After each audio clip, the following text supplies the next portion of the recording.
Buckeyes Now on Sports Illustrated continues our coverage of Ohio State football and men's basketball, and that means we're getting ready for the biggest game of the season this upcoming weekend.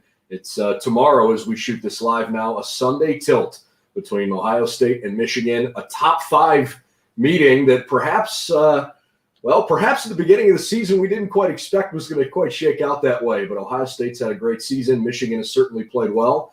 And both teams have navigated their way through certainly a challenging, trying, uncertain, wild season, and they've done it in style to set up what should be a really fun matchup on Sunday. I'm Brendan Gulick, and really happy to be joined by the play-by-play voice for Michigan basketball, Brian Boesch, who on top of his job with Michigan has maybe a unique perspective on this rivalry because Brian's also a Northeast Ohio native, and I know he grew up around a whole bunch of Buckeyes, even though he's on the Michigan side of things. So figured we'd check in and talk a little bit about not just this game, but the rivalry in the Big Ten. And certainly appreciate you spending some time with us. Oh, no doubt, Brendan. Yeah, for some Michigan folks, it's a question, okay, what's the bigger rivalry, Ohio State or Michigan State? Based on my roots, there's no doubt about it. I can't wait for this one. It's going to be fun. And obviously, maybe we just start right with the game itself on Sunday, right? Ohio State, you could make the argument, other than Gonzaga and Baylor, Ohio State's probably the hottest team in the country. A lot has been made about their quad one wins, this, winning 7 in a row, 10 of their last 11, and doing it really without a true superstar player, just really good players all over the floor at lots of different positions. When you've gotten ready for this game and when you've spent some time around the program this week, what's your sense of the way the program views Ohio State this year, and what do you think of the Buckeyes?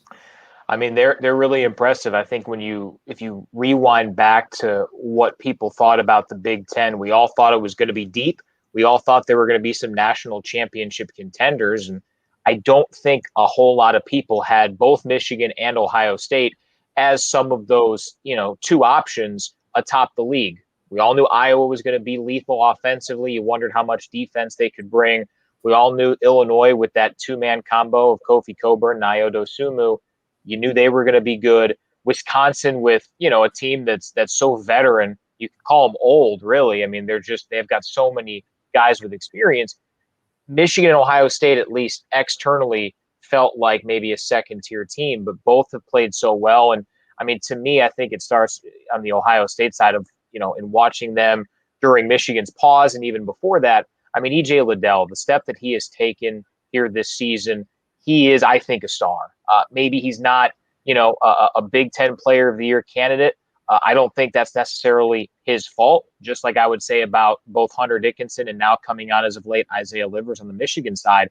There's just some really good players in the league like Ayo, like Luka Garza. You're probably not going to surpass those guys. But I think they have a star in E.J. Liddell. I think Michigan's got a few stars, and it'll be a fascinating matchup between, two of the biggest surprises in college basketball. Because right now, Michigan and Ohio State are both 1 seeds according to most bracketologists, with the 2 teams that everybody assumed were going to be 1 seeds, in Gonzaga and Baylor. So I'm fascinated by that just because, the team that wins this game has a huge advantage, but the team that loses it can still get a 1 seed. They can still make waves, and I wouldn't be surprised if this were not the only matchup between these 2 teams this season. Well, I mean, you start thinking about the Big Ten tournament coming here in a couple of weeks. As Ohio State's schedule came together, you had a sneaking feeling it could be a tough close to the year. But to have Michigan State, who traditionally is obviously terrific and having a poor year, and then Iowa, and then Illinois, the last 4 games of the regular season. I mean, it's a grind. And you're right, Ohio State or Michigan could lose this game and still be in plenty good shape to make enough of an impression with some quality wins here late February and into the first week of March to still secure a 1 seed. But you would kind of mention the pause, and I think that might be the overarching storyline a lot of Ohio State fans are thinking about right now. Michigan was paused for, correct me if I'm wrong, I think it was 23 days. Obviously, that's just part of what we're going through as a country this year, what we're going through as a college basketball community and as a fan base. certainly a challenging year, and it's going to affect some teams differently than others. Now that Michigan's played a couple of games since coming out of the pause, what did you think of the way their legs were underneath them, the conditioning, all of that after being off for 3 weeks?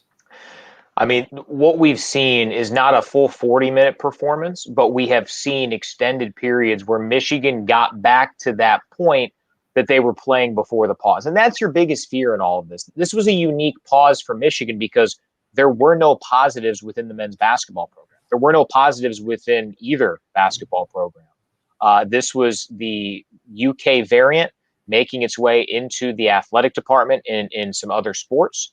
Not a ton of positive cases to my knowledge, but it was a county decision to pause for 2 weeks because of the unknown nature of that variant. So it was unique because you're sitting there, if you're a men's basketball player, a women's basketball player, and you're just, you're really taking one for the rest of the team. You're taking one for the county, for the state, for the region, by halting everything for 2 weeks. So when let's put it in a vacuum of the basketball side, right? Michigan was playing incredibly well.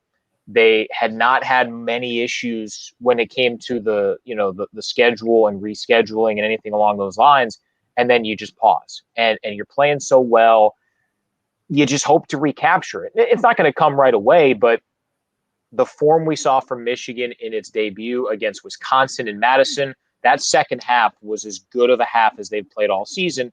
And then Rutgers is a tough team to face. It's a difficult assignment. Outside of Ohio State, I think Rutgers was probably the team that ascended the most during those 2 weeks that Michigan was just sitting around. I'm watching games. I'm sure the players were watching games. Ohio State and Rutgers were the two teams that I think helped their stock most during that time.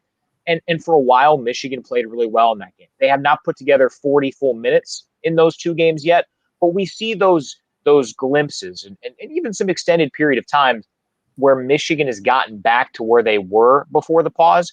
And ultimately, that's what's most important. They have played well enough. That win at Wisconsin was just massive in terms of, figuring out potential, scenarios to win the Big Ten in the regular season. So, if I'm that coaching staff, if I'm those players, I feel pretty good, all things considered, because it could have been a lot more challenging than it has looked. And it probably has been, but they've made it look fairly easy. The number of things that have gone wrong this year for Michigan basketball are awfully few and far between. So it's hard to pick some of them. But I want to ask you about the Minnesota game, because most teams in the country are going to have a game or two along the way where things just don't go well. Ironically, for Ohio State, of their 4 losses, the only one that was pretty flat was the Minnesota game back in early January. Obviously, Marcus Carr's a good player, but from your perspective, what didn't go right in that Minnesota contest?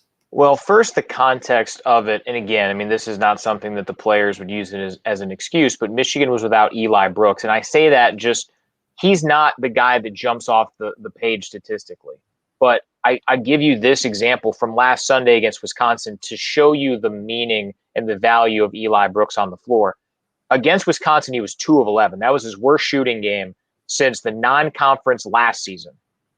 And he was plus 14, the best mark on the team. So he doesn't need to be that scorer to do all the little things. And Michigan missed him desperately. The Wolverines have some depth up front. They have some depth with wings. I mean, they're bringing a guy in Sean D. Brown off the bench who started 60-plus games in the ACC. But at the guard spot, you've got Eli and you've got Mike Smith, and then you're probably going big if one of those two guys are out or in foul trouble. Mike played he played all right in that game, but he played the first 37 minutes because Michigan didn't have a whole lot else. That's the one area depth-wise that Michigan's not quite there at. So that was one thing. And yeah, I mean, Minnesota they were the better team that day. They played really well. Marcus Carr, who Michigan had really swarmed against in the first meeting in Ann Arbor, he played well. And Liam Robbins was the one who kind of elevated things. And that was one of the first games we saw Hunter Dickinson struggle. He made some turnovers in the paint, a few bad passes, didn't have a whole lot going for him. That was at the start of the wave where teams were starting to bump him up the scouting report. At the start of the season, he was a freshman. You had Isaiah Livers higher. You had Franz Wagner higher. In that game, by that point, because Hunter had played so well, He was the focal point, and Minnesota took advantage of that, and they had a big who could handle him. Not a lot of teams can do that.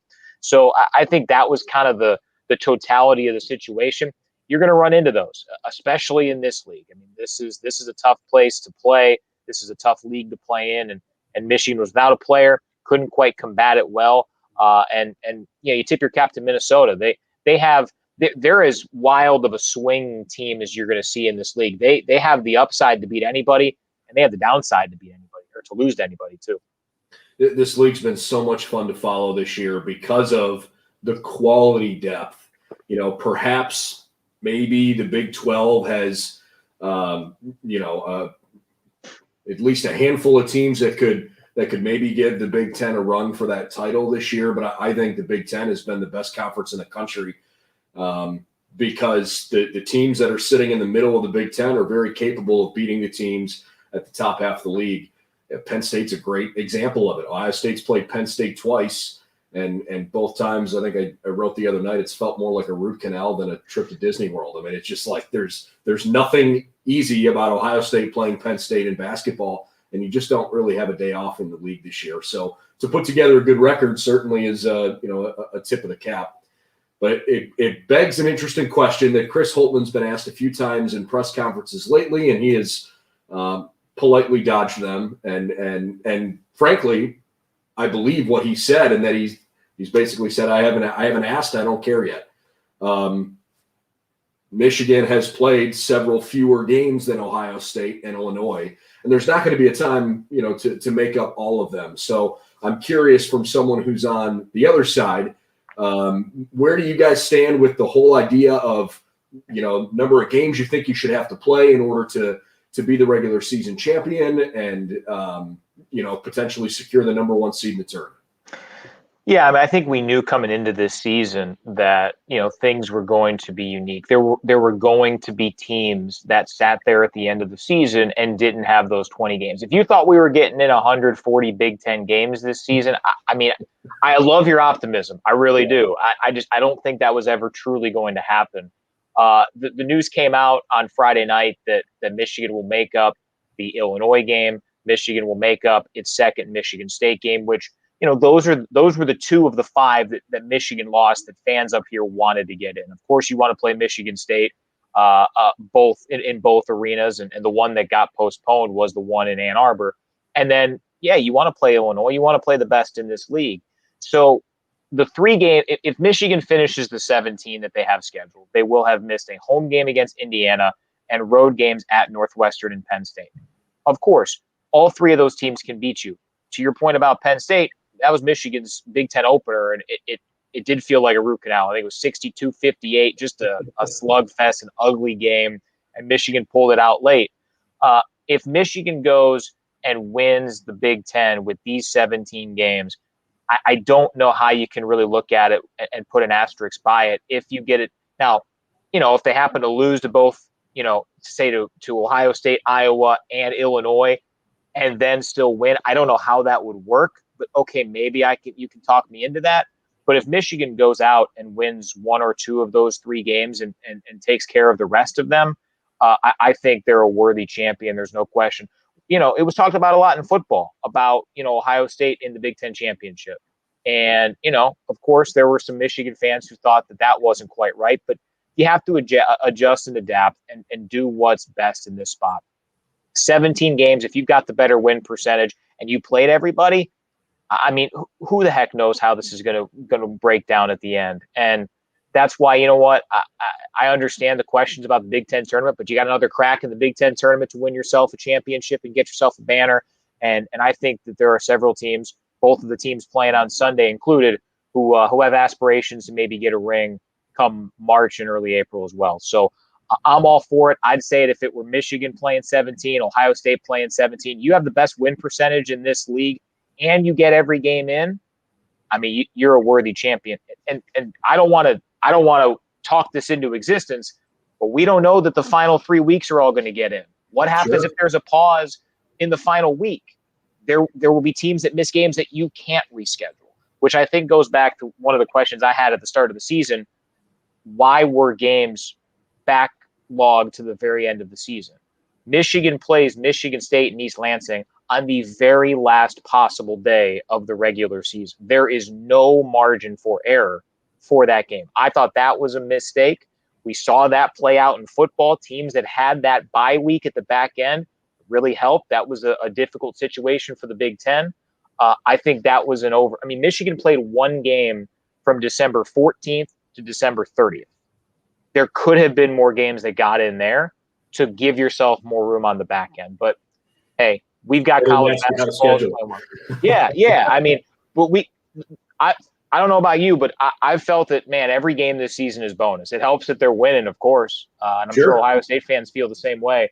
But I'm just glad we've had any sort of basketball. If we get, if Michigan's the low water mark at 17 games, that's a lot better than I thought it would have been at the start of the season. And there are teams that have had it far worse than that all across the country. Chris Holtmann was asked in the beginning of the year, about putting together his non-conference schedule and just how things are going to fit. And he was very straightforward and said, look, guys, I'd be hard pressed to tell you that we're going to play every single game. That just doesn't seem likely. Because Ohio State has been in such a good rhythm. Obviously they're winning and that helps, but the fact that games are being played regularly, it almost starts to creep away just a little bit. The further you get from a postponed or a canceled game, the less real you remember that feeling that perhaps you had at the beginning of the season of, is there even going to be a season? So, Michigan had a heck of a dose of reality when they had to basically sit for 3 weeks. And I think maybe that was a reminder to the rest of the conference that, hey, look, you can't lose your edge. Every single time you play almost feels like a win because you played. And the fact that these two teams have made the most of their opportunities gives fans a reason to have some fun on Sunday for sure. Yeah, I mean, and here's how I've looked at this the whole season. It's one thing to lose in the NCAA tournament, but 67 teams each year have that happen to them. Sure. It's a whole nother situation to have your season end without your control. I mean, I haven't asked this question to players, but I will at the end of this whole thing. Because again, I don't want to speak anything into existence, but I have to imagine it's got to be harder as a competitor to not be given that chance than to be given a chance and not be able to get the job done. Because again, it's so difficult to get to that point. I mean, you think about the Big Ten hasn't won a national championship in 2 decades. Yeah. You think about how many teams have gotten there and have gotten close. Michigan State, Ohio State. There have been opportunities, but it's just so hard to win. But there were probably 68 teams or maybe even more that thought that they could have won a national championship last year, and they'll never know for certain. And that, to me, I want to see all these teams, especially in the Big Ten, because the league's so good and it's good for this league if teams make runs. I just want to see them get a chance to finish the season on their own terms as opposed to something else happening. And that's where I'm going to be most nervous over the next 5-6 weeks, because we don't know yet what the NCAA is going to say if a team gets COVID, on Wednesday of the first round week. What happens? How does this work? Can you pause the tournament? I don't know if you can. So yeah, that's the thing. And I think that's the biggest fear and the biggest hope I have for every team in this league. Obviously Michigan at the top of it. Sure. No, the first team that popped into my mind when you made that comment about teams that really thought they had a legitimate chance to win it all, that certainly stung, at least in our region, is the Dayton Flyers. Sure. Dayton had a legit chance to be a number 1 seed last year and make a run, and it never happened. And I know Dayton fans were certainly hurting here in the Buckeye State. I want to pick your brain a little bit about Coach Howard. Obviously, a lot of casual fans certainly know of him because of his playing career and obviously know what he did as a player at Michigan. But he's done a marvelous job leading Michigan's program and putting them, in the spotlight to consistently contend now. What do you appreciate most about the way he runs his program, and why do you think, from the time Coach Beeline left to now where Coach Howard's got this team rolling along, why do you think there really was no dip there? Yeah, I mean, he has exceeded any realistic expectations. And, I think fans locally here understood that there could be a brief dip, but they expected great things, and there has been no dip at all. This team has been phenomenal. And I think with Coach Howard, it starts with the culture he's created. He is a player's coach, and he understands what these players desire, what they hope for, what they want. You look at that Wisconsin game, there was a sequence early in the second half where Mike Smith drove to the basket, or I'm sorry, Mike Smith was guarding Brad Davison, who was driving to the basket, and there was what was ruled to be an unintentional elbow from Davison on Mike Smith. I know, all Big Ten fans know Brad Davison is not exactly known as the cleanest player in college basketball. The reputation precedes him. And it was ruled that it was an unintentional elbow, play on. Juwan Howard actually got a technical in that sequence. But the thing that was so indicative of him as a player's coach was that he drew up a play right away to Mike Smith, because you knew that fed into his team's momentum, because Mike Smith wanted the basketball. He just took an elbow. Whether or not it was intentional, the guy just took an elbow. He's filled to the deck. Later in the half, Austin Davis, a fifth-year senior, a kid who many didn't think would be on this team this year, earned some playing time last year. He got offered a fifth year very late, just before the pandemic hit. And he was fed in the post, drew a foul. Was fed in the post again, drew a foul. Was fed in the post a third time, all in the same possession, came up with a layup. Those are things that he gleaned from his time, that he knew he fed off of as a player, that he's implemented as a coach. And I think when you bring in the context of what has happened for this program since Juwan Howard got the job, people ask, I'm sure people have asked him, oh boy, you haven't gotten used to normal yet, have you? He got hired, I think the press conference was the last day of May of 2019, which is way late in the process. Yep. And then you have a team that starts 7-0, wins the battle for Atlantis, jumps from unranked to number 4 in the nation. You go from being kind of off the radar to smack dab top 5 matchup at Louisville in the Big Ten ACC tournament. Then a little bit later in the season, you lose, I think it was 8 of 12, and you're teetering. You have your point guard, the star of your show, Xavier Simpson, gets suspended for a game. You find a way to win a gritty game at Nebraska. You start to climb again. You're really playing well, heading into the NCAA tournament. Boom, tournament's over. Deal with that as a first-year coach. And then the offseason, everything over Zoom. All of these issues that you have to deal with. You don't get to be with your team for 3 months. Yet he brings in one of the top recruiting classes in the country. And then you have to deal with the context of this season of testing every day.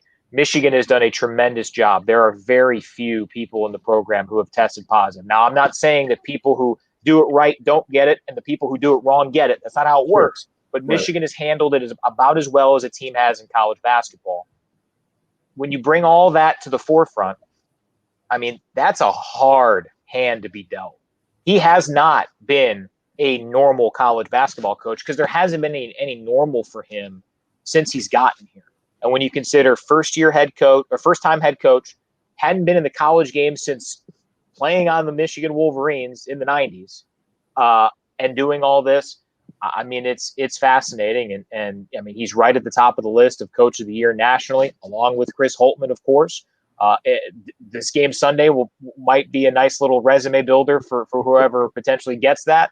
But it's just been incredible to me because I know how much I've had to go through the ups and downs of all of this, but I'm just a broadcaster, man.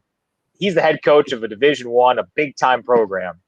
And for him to be able to kind of work through all the ups and downs of that, I think more than anything else speaks to who he's been as a coach and as a person and as a leader for this program. It's certainly been impressive to watch. And, frankly, I think it's a lot more fun when you've got a competitive rivalry. And in my opinion, you've got two coaches at their respective schools right now that could be there for an awfully long time. Recruiting is going well at both places. The present is great. The future continues to look good. Certainly get the vibe that this could be a memorable game on Sunday, but perhaps one of many more memorable games to come here in the near future. Chris Holtmann said yesterday that he thought this would be one of the hottest tickets of the year, and he hated the fact that actually I think his exact quote was, "Other than world peace, the only thing I'd want more I hate for our fans that that this game isn't open to the general public. Drew some laughs in the media yesterday. He's pretty good at speaking his mind and giving people a laugh every once in a while. So. Oh yeah, and I wish this game were played in front of fans. And the Big Ten's got to find a way to make this a 2 matchup series every year. No doubt. I mean, it happened. This is like the third time in the last 6 or 7 years that these teams have only played once. It's different this year. Hey, whatever. But Sure. They've got to find a way to protect this thing because these two teams should be playing twice when possible in any sport. Yep, playing home and home, I think, is a great way to go about this. Brian, appreciate your time very much. Have a good call on Sunday afternoon.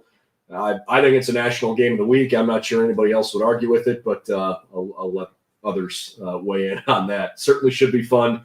Hard to believe the Big Ten tournament's just a couple of weeks away, and perhaps we'll be fortunate enough to see another Ohio State-Michigan game coming up here in a couple of weeks. But thanks for sharing some insight, and we appreciate your time.